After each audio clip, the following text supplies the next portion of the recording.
Welcome. You're listening to Alma Unplugged, a space with no white coat, no filters, and a lot of heart and soul. I am Jimena Garcia, pediatrician, mom, manager, Latina, and founder of Alma. Here, we talk about what it truly means to lead within the healthcare system. Somewhere between exhaustion and passion, between chaos and purpose. This isn't just another leadership podcast. It is a gentle revolution built on authenticity, vulnerability, and courage. We share real stories, lessons, and reflections from women transforming the system from within, and from men working beside us to create something more equitable and human. So take a breath, let go the weight of the day, and join me in this conversation where leadership is felt, questioned, and transformed. Dr. Julia Downing, welcome to our podcast, Alma Unplugged. Thank you. Today, I'm deeply honored to sit with a woman whose work has reshaped how the world understands nursing, leadership, and compassion in healthcare. Julia is the CEO of the International Children's Palliative Care Network and has academic activities in multiple universities around the world. She has worked across continent from UK to Africa to Eastern Europe, building systems that brings dignity and care to the most vulnerable patients, which are children in palliative care. Julia, welcome again. Thank you. It is an honor and privilege to have you. Um, so, just for our audience, this is our first podcast in English, and Yeah. we just want to reach more leaders in healthcare to talk about things that we consider we need to reflect on Mm-hmm. and to change so we can build a more equity, in more justice in our health system. So, Julia, before we get into the leadership and systems, I want to start with your trajectory and your pathway. You have worked in so many countries across such different contexts. What first drew you to this path? Um, was there a particular moment or experience that made you realize this is where I meant to serve? So I'm a nurse and I trained as a nurse and I always wanted to be a nurse from when I was very little. And I applied to do my nursing course and when I was 18 and I got a place at a hospital in London and we're talking quite a few years ago now. And at that time, there were only a few places that did degrees. And the head of the nursing school said to me, Julia, we'll give you a place, but if you can get on a course to do a degree, you should go for it. I had never considered going to university. So I ended up getting onto a degree course in nursing. And as part of that, I undertook two electives. The first one was at St Christopher's Hospice, and I was lucky enough to work with people like Dame Cicely Saunders and Mary Baines and some of those pioneers in palliative care. And I could see the difference that we could make in the lives of individuals and their families, and particularly for me as a nurse, the difference that I could make. So I did that as my first elective. And then my second elective, I went and worked in a mission hospital in the middle of the bush in Zambia and fell in love with Africa. And so whilst I never thought that I would come back and live and work in somewhere in sub-Saharan Africa, it kind of gave me a taste for the region. But it also made me think if I was ever to work again in another country, then I needed to have some skills that could be utilized. And, everybody used to think this is 40 years ago, oh, do your midwifery training. But actually, I thought, no, it's about care. It's about quality of life. And so I then went into initially cancer care and then palliative care, and then ended up moving to Uganda nearly 25 years ago. So it was that mixture of falling in love with sub-Saharan Africa and really seeing the difference that I, as a nurse, could make in the lives of people who were dying or had palliative care needs and their families. And I gained that experience when I was doing my degree. So that kind of led me onto this path, even though it took a while to get there. And as you describe, you have navigated between clinical work, academia, and leadership in organizations around the world. How have those transitions shaped your sense of identity? Like, who are as a nurse or as a leader, as a woman leader in global health? So that's a really interesting question. And I think my experiences have, if we take it first as a nurse, um, when I was doing the degree, there were not many degree nurses. And so we kind of had to fight. The doctors used to say, oh, you're failed medics. They assumed we wanted to be Wow. doctors, but didn't get in. And I was always quick to point out I could have been a doctor if I'd wanted to, but I wanted to be a nurse. Um, and then the nurses who weren't doing the degrees thought we were a bit kind of up on ourselves because it was a new thing. So, kind of right from that first go, I felt that I had to be good at my job. I had to do the best I could. I Mhm. had to set a good example. And also, I began to think of the professionalism of nurses. And, Mm. it makes me sad sometimes. I hear nurses say, oh, I'm just a nurse. And I'm like, I'm proud to be a nurse. Um, and I'm proud of my profession, and I want to empower and inspire and encourage nurses around the world. So the first thing that goes is I'm not just a nurse, I'm a nurse. And so that's helped me. I'm a nurse, and I'm a specialist in palliative care, and I'm a woman, and it's kind of helped me to feel stronger in my identity. But I've also had challenges. I won't say where. I've been in several countries where I've been the most experienced and senior person in a group. And as soon as the doctors there have found out I'm a nurse, they have literally turned their backs on me. And Mm. I'm thinking, hmm, we need to be working together. We need to respect each other's professions. And whilst as a senior nurse and as a leader, that doesn't happen too often to me. I know that it happens a lot to some of my colleagues around the world. So it's really important that we stand up for nursing and for our profession. And also, one of our challenges in nursing is that it is a majority female profession.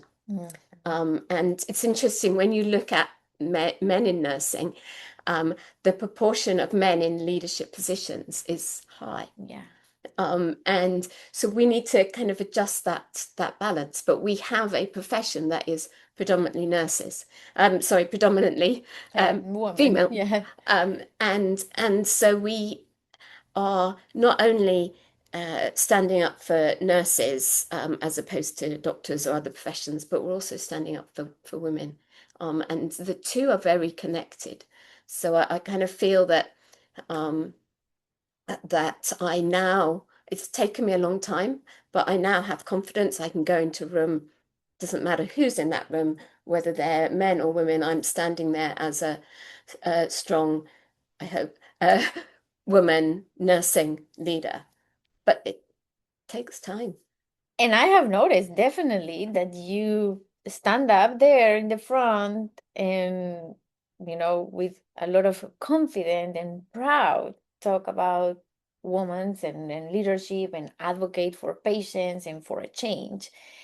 And going back to the moments when you have challenges, for people recognizing that you are the most experienced and that you have a very important high level training, have you have like faced that when someone has such a hard time calling you a doctor or professor, because it's not easy to say, hey, I Yeah, am. yeah, yeah. There are circumstances when uh, I'm being introduced as Ms. or Mrs., even though I'm doctor or professor. Mm. And I've noticed that the doctors, whether they're male or female, are being called doctor.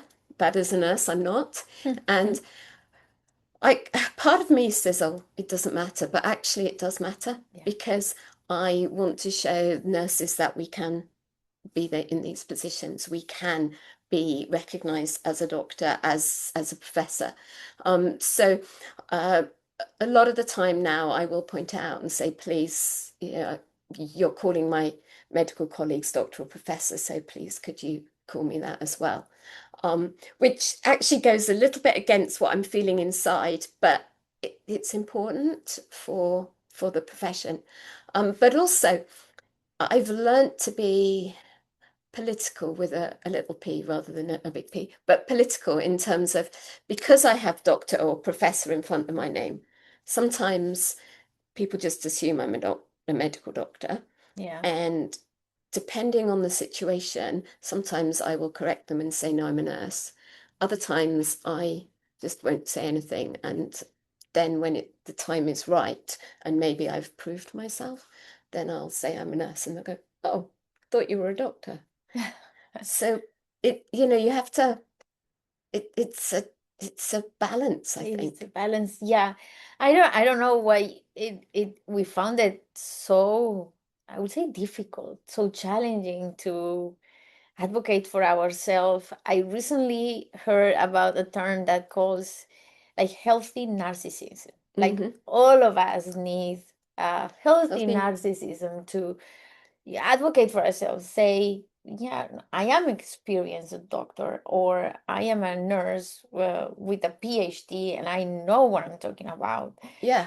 and I can add value to this project or this study or this proposal for a political change. Yeah, and I often say to some of the nurses and doctors, I mean, whoever it is that I'm working with, that certainly as a nurse, I I'm trained to, in a way, advocate for the patients and to make sure the patients that I'm caring for get the best. So why aren't I using those skills to advocate for us as nurses or to advocate for myself? And not, as you said, it's not in a pushy way, but it's in a respect way. Mhm. And I think one thing I really noticed working in other countries is actually the importance of titles. So in some countries, I get called Professor Julia or Dr. Julia. Some countries, I get called Professor Downing. Sometimes I just get called Julia. But but it's that respect and that acknowledgement that you have worked hard, that you are in that position, that you have those skills. Um, and that's really important. And as we're um, advocating and trying to empower other women leaders around the world, other nursing leaders around the world, it's important that we acknowledge that. And that's very interesting because I think I come, as you know, come from Colombia, where in the health system we have a strong structure of hierarchies. Hmm.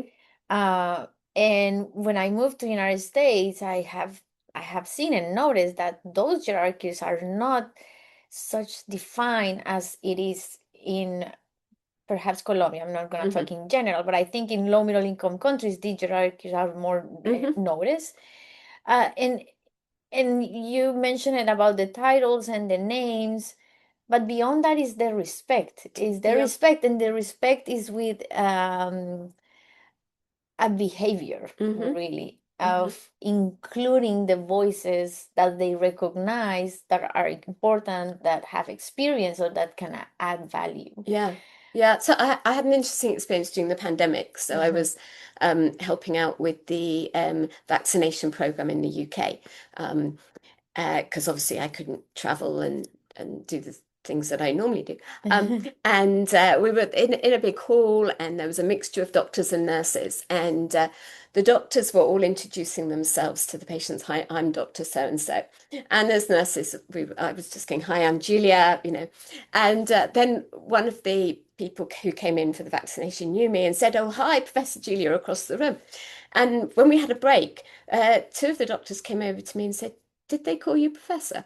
And it was just like that kind of that moment where they were like, but you're introducing yourself as Julia, and who are you? What are you doing? And actually, it was a great opportunity to talk to them about that and Mhm. about um, being a nurse, being a nurse professor or doctor, and what that means. But also, I have to say that some people just generally find it hard to call a nurse doctor Yeah. because they see it as an oxymoron, I guess. If you're a nurse, you're not a doctor. I think, but I'm a doctor of philosophy or a doctor of nursing.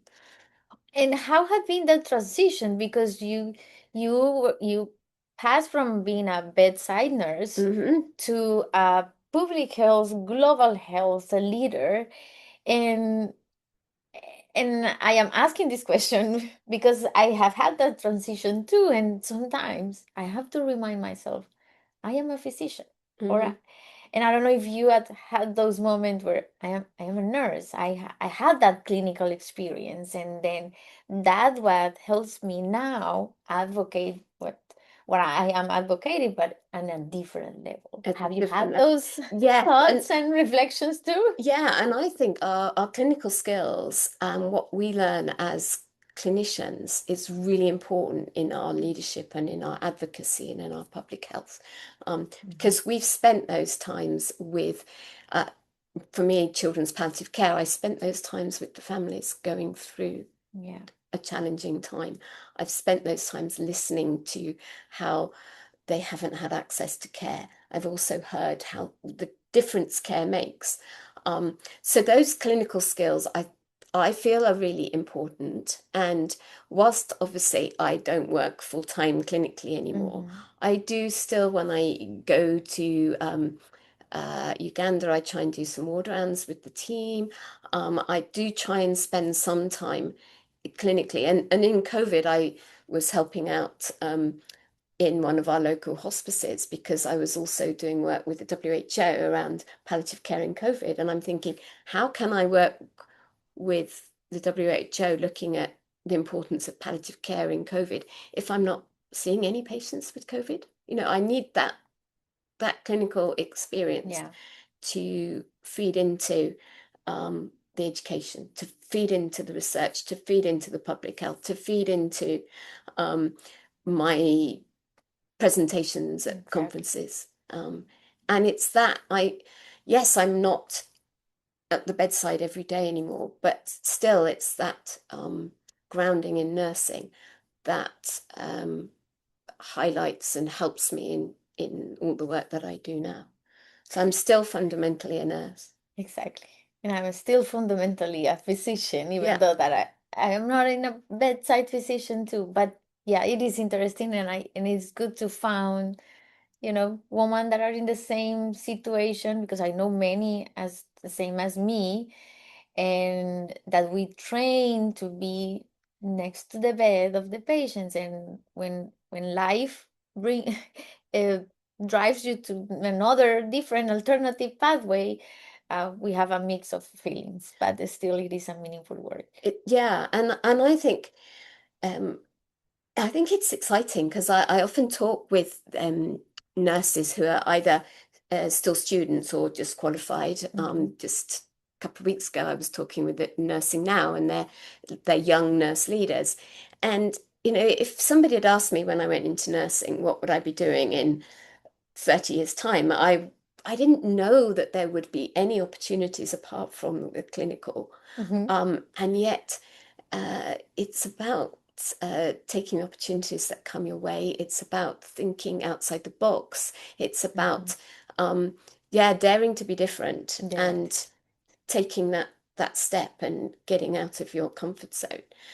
If you talk to people who knew me when I was younger and still at school, I was very shy. They'd never seen me standing up doing presentations and doing all the stuff that I do. Um, and it's just kind of evolved. And we have to say yes. We have to take that step. And through all the years that you have been leading, you know, and promoting changing into healthcare, and you mentioned it, most of nurses are women.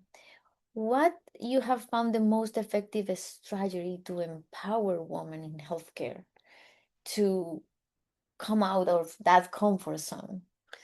Okay, so I think the first thing is that we need to believe in ourselves as women and as nurses, but Mm-hmm. we need to believe in ourselves. Um, I do things the way that I do them because I'm a woman, because I'm a nurse. I will do things differently from a male nurse or from a female doctor. Um, but I have skills and I have a way of doing things as a woman that is different from my male colleagues. And I think it's important we work together. But I need to have some confidence and some belief in our role as women, Yeah. regardless of whether I'm a nurse or a doctor or whatever, our role as women and my uh, belief in the impact that we have and the skills and the abilities that we have as women. And we do see things differently.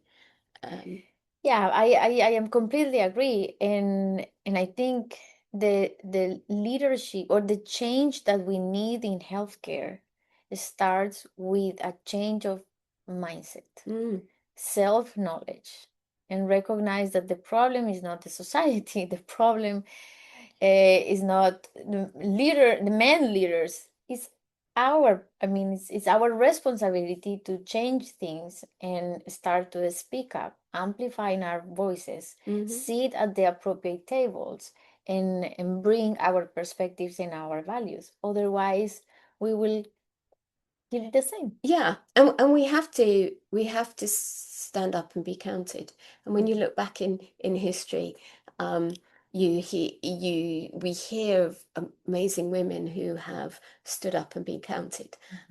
Whether it's they were the first woman to not get off the bus, Yeah. or whether that was Rosa Parks, wasn't it? Or whether there was somebody like Marie Curie. We have to. We're not all going to change the world completely, but we all have our own role. And I think that's something that I try and encourage people is that we're all in different roles. We're not all the same. What I do is going to be different from what you do, and how I do it will be different from you do. But we can each make that difference. We can each stand up and be leaders within the environment where we are. So whether that is I'm lucky at the moment in terms of I've got a global remit, so I have advantages in that sense to make a difference, perhaps to policy.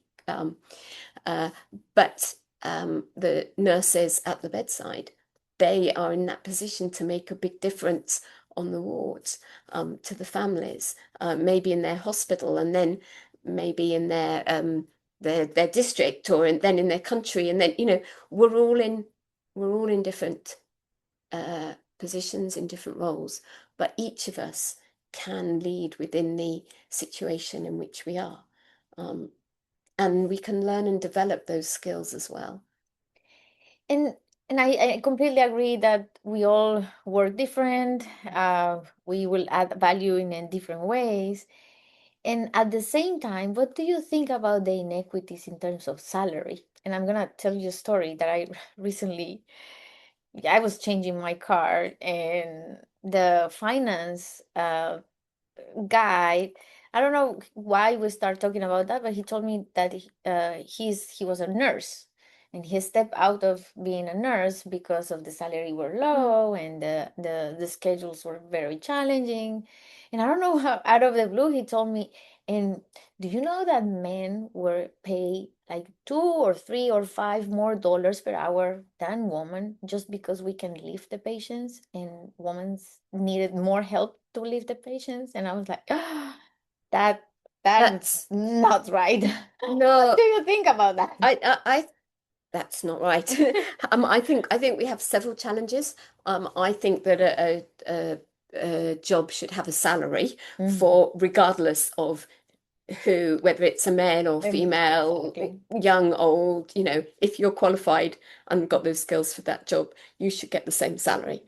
Um, but the challenge we have, so we have that discrepancy. And yes, there shouldn't be any difference in the salaries. But also, as I think I mentioned earlier, a lot of men have got to more senior positions in nursing than the women. So there's an inequity there. Yeah. What are the advantages that they're getting that are enabling them to move up quicker? So there's also that, but there's also we do have that challenge. Nursing is a majority female profession, and when you look at some of the female majority professions, their salaries are less. Yeah. So we have to be addressing that as well. And following that, I often hear from many women in healthcare is that they get stuck in that middle zone Hmm. that we were talking in, and not on the front line anymore, but not yet in the position that they can shape or influence policy or a strategy. How do you move that space from managing a task to influencing systems? How long have we got? That it's a difficult one. But I think who I was talking to, forgotten who I was talking to when we were talking about, you know, men will apply for a job when they've got like 40% of Yeah. the attributes that are being asked for. Mm. And whereas women will wait until We feel completely we feel prepared. completely prepared and we can tick off everything on the essential list. We've got to be a bit more jumping into the unknown, a bit more going out of our comfort zone, and we've got to be a bit more, okay, I haven't got all the skills to do this yet, but I can learn them. Mhm. And then looking at how I can develop and whatever. So we have to, like, I have on many occasions um, said yes to something and then, but thinking, I'm not sure if I've got all the skills for this. I'm not sure. Am I ready for this? Mm-mm. And I just had to go for it. And that's when you learn, and that's when you can bring yourself from that middle zone to moving up. It is being prepared to take a risk, um, prepared to get it wrong. So I worked with a lovely leader at the African Palliative Care Association many years ago, Dr. Faith Mwangi Powell. And I remember her saying to me, Julia, it's not making the mistakes that's the problem, it's failing to learn from them. Because we all make mistakes. Mhm. We will all get it wrong. And if we want to go from that middle to the higher level, we're going to make mistakes.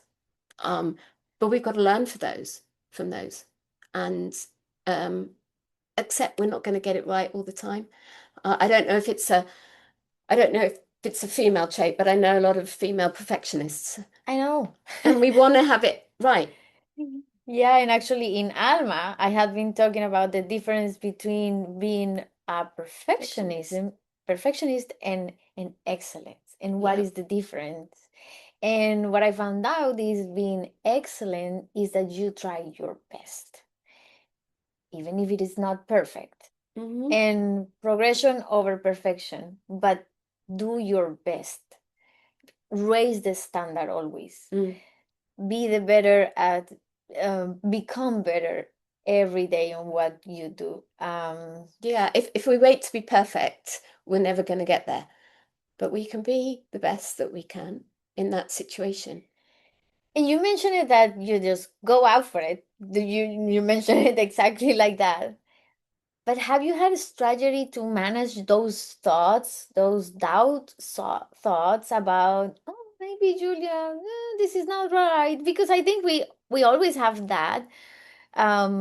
We anyway, some of us go for it, Hmm. even though that we can fail, but still, I think in the back we struggle to manage those thoughts. Those thoughts are there, and I have different ways of coping. So, Okay. you know, I do a lot of speaking, but I still always get nervous. Hmm. And That will I not go away. that will not go away.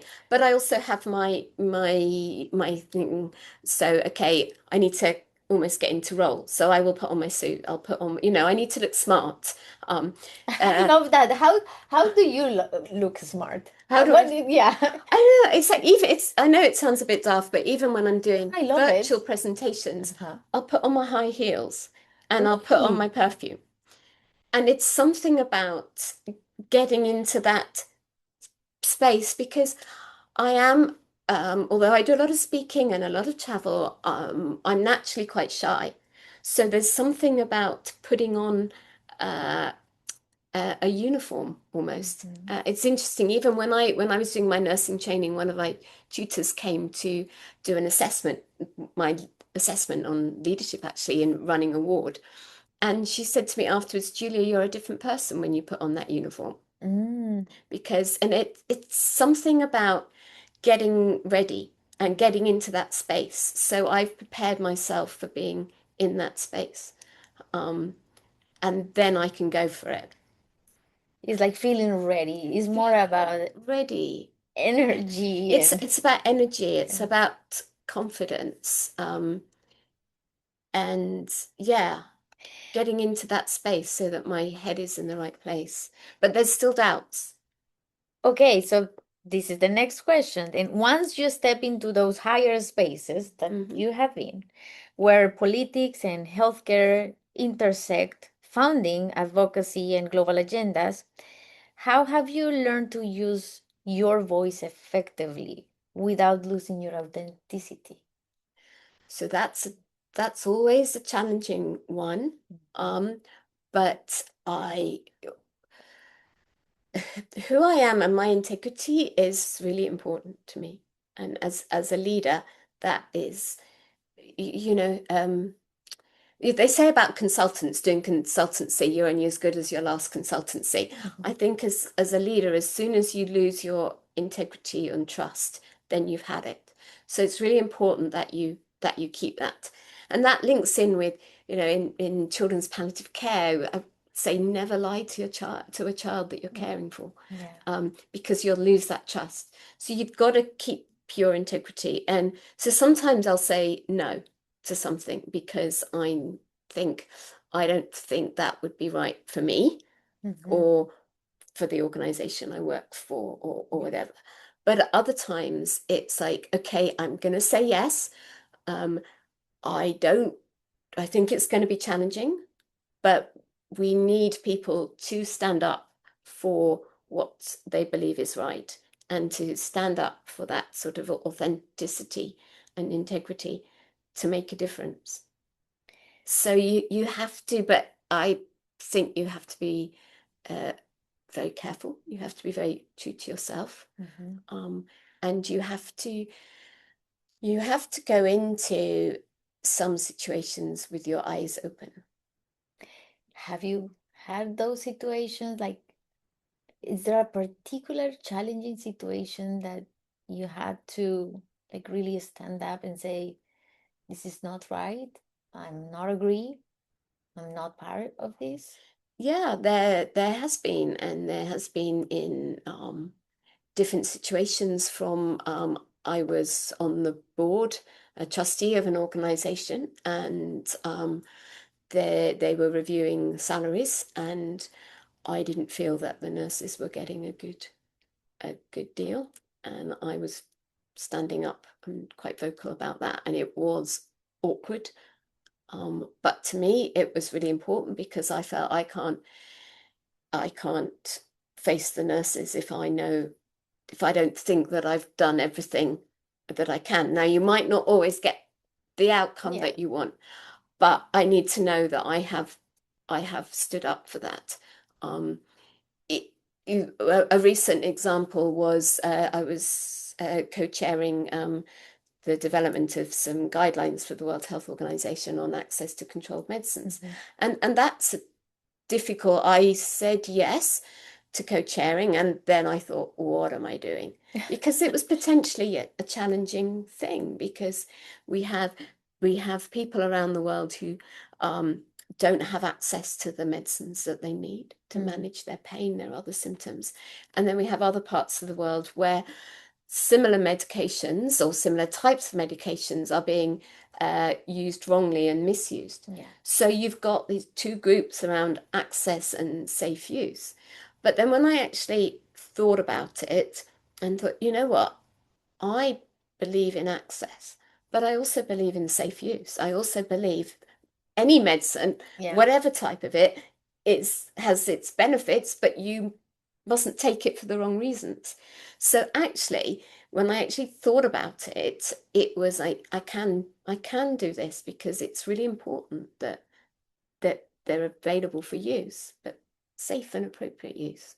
And actually, it was a real privilege to do that. I've learned a lot by doing it. But yeah, it was like, oh my goodness, can I do this? And should I have said yes? But it's truly inspiring that despite you feeling uncomfortable and challenged and pushed, you still go for it and, raise your voice. Like what was the outcome after you advocate for nurses that were paying less? Just They curious. they got paid more. Ah, that's They excellent. didn't get paid quite as much as I'd hoped, but they Okay. got more than they were. Oh. So that was good. Now to getting now to the end of this amazing interview, thank you again. Have you had any mentor or sponsor that have helped you during your career? So I've had I wouldn't say that I've had an official mentor, but I've Mhm, had several unofficial ones. And interestingly, they haven't all necessarily been examples of good leadership. So I have had one role where actually the manager that I was under was not really a good leader. But actually, I learned a lot from that because I learned what mhm, I didn't want to do and mhm, what I didn't want to be like. So they weren't really a mentor, but I learned from them. But then people, yeah, like I mentioned Dr. Faith from APCA. Um, I learned a lot about her, and one of the things I learned from her was about being myself. mhm, So Faith and I, we get on really well. We're very different people. And she's an amazing speaker. And I was thinking, oh, I need to be like her. But actually, no, I just needed to be like me. So I learned a lot from her. One of my tutors. Well, no, she wasn't my tutor. Well, yes, one of my tutors. I'm still in contact with, and she kind of, yeah, inspired me over the last kind of 40 years. And then another colleague that I worked with initially when I was working at the Royal Marsden. Again, uh, somebody who I've really looked up to and seen as a mentor. Um, and then, yeah, there's various people, and I think I've seen people as mentors for different things. mhm. So, an individual perhaps as a mentor in leadership, and then others more as a mentor in being myself, if that makes sense, and others some as mentors in standing up and putting your hand up and saying yes and moving out of that comfort zone. Um, And we recently were talking about when is the time to, you know, start helping others because in this field, some more challenging than others. We have to build our own career.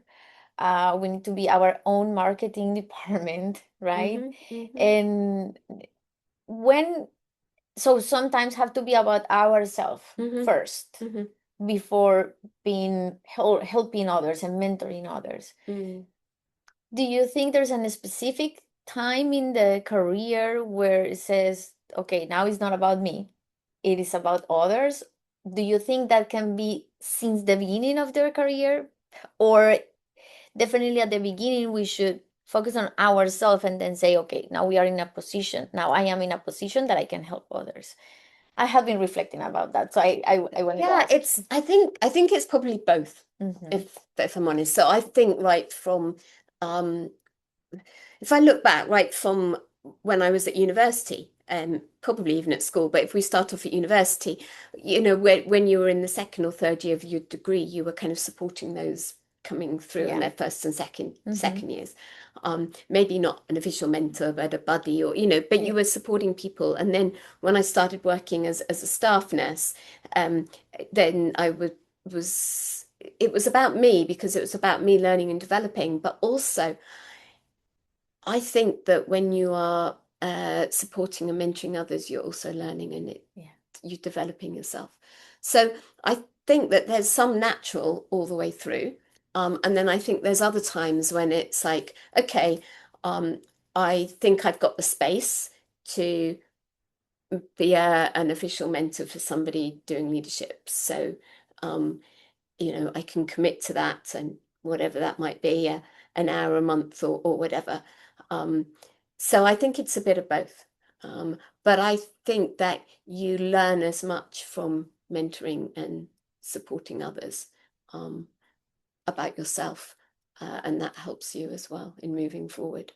Um, Yeah, that's one of the purpose of Alma, of creating Alma, is to promote a group of a community of women that support each other, that mhm, care for each other, that grow together. And what I found out is that it's not lack of interest, of lack of will, is we are so busy. mhm. We are exhausted.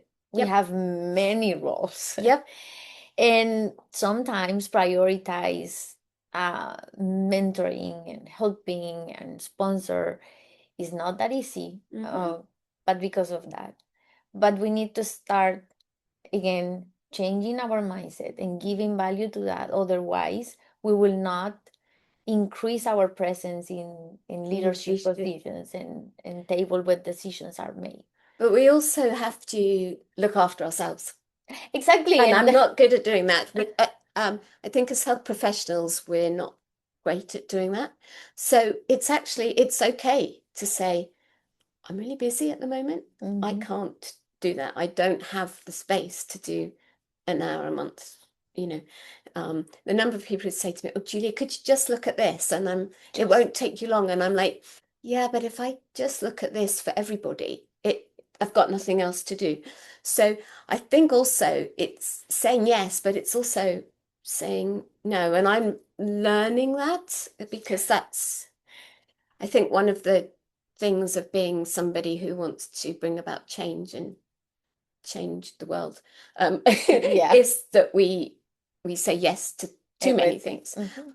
And I'm learning about that. But I'm also know that if I'm not in a good place, then I won't be doing what I need to do well. So I do things like I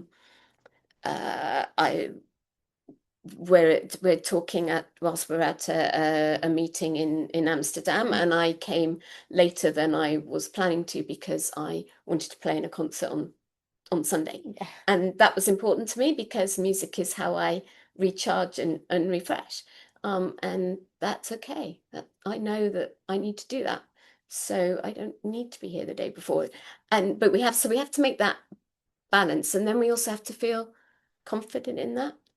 And the other thing we have to do as leaders is feel confident to let go of things completely agree.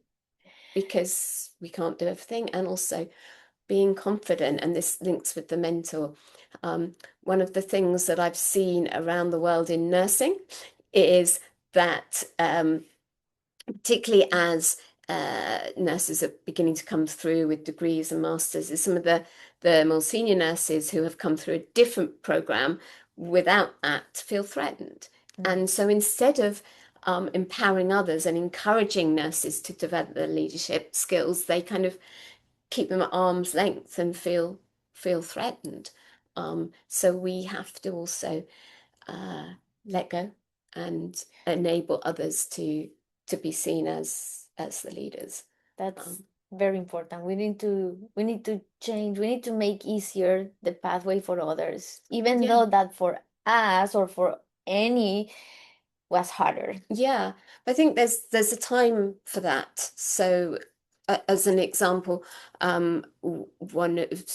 the organization that I work for, we had a few years of challenges with finances and things like that. Um, and I'm aware that I've probably been seen as synonymous with that organization. Now we've got more stuff. And so other people are going and hopefully more people will be going and speaking and representing. So it won't be just seen as a, oh, Julia and that organization. It will be seen as if anybody can go and represent. And Julia, I have been witness the growth of your organization in the past year and all of the advocacy that you have done.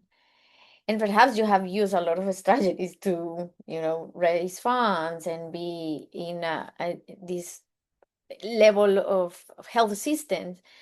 But what do you think are those one or three key strategies that have get you to what you are today? I think not giving up. Love it. And having a belief in where you're heading. So I have a belief in children's palliative care and in nursing and in leadership. So keeping that at the forefront. So I think not having a belief and not giving up. I think collaboration, like we can only make a difference if we work with each other. And sometimes that can be threatening. People can find that threatening because, well, they've got more money, or well, people will think it's all about them and not us. And so collaboration is key. So we've only been able to get stronger because we've collaborated with other people. And yeah, having, I think, leadership, and I don't know. Yeah, No. there's lots. I think there's lots of different reasons, but yeah, not giving up. I got it. I think you say the three keys that have taken you where you are right now, and is persistence, vision, and collaboration. And perhaps there's more, but it had worked for you, definitely, that we all have seen it. And I completely agree. It is important to be, believe in what do you want, have a vision, where do you want to get, persist because problems will get in the way and challenges, but being convinced that you have something to give to the world that will change it and make it better. And I think as leaders, we have to be aware that there are times when we have to step up and be the leader. And then there's times when we have to enable others to lead. Well, Judy, it has been amazing talking to you. I am very inspired. And just to wrap up, is there a message that you would like to send to women that are hearing you right now, and nurses and med students or physicians that also want to, be a voice in the global health field to improve or amplify their impact? Yeah, I think we have to have self-belief. So believe in yourself, don't put yourself down. Working together is important. Now, I'm a nurse, I've been talking about nursing, but I very much believe in working together as a multidisciplinary team. But in everything that we do, it's working together. Don't give up and look after yourself. Love it. Thank you so much. Thank and you. I hope all of you get inspired with this great conversation that we just had. Thank you very much.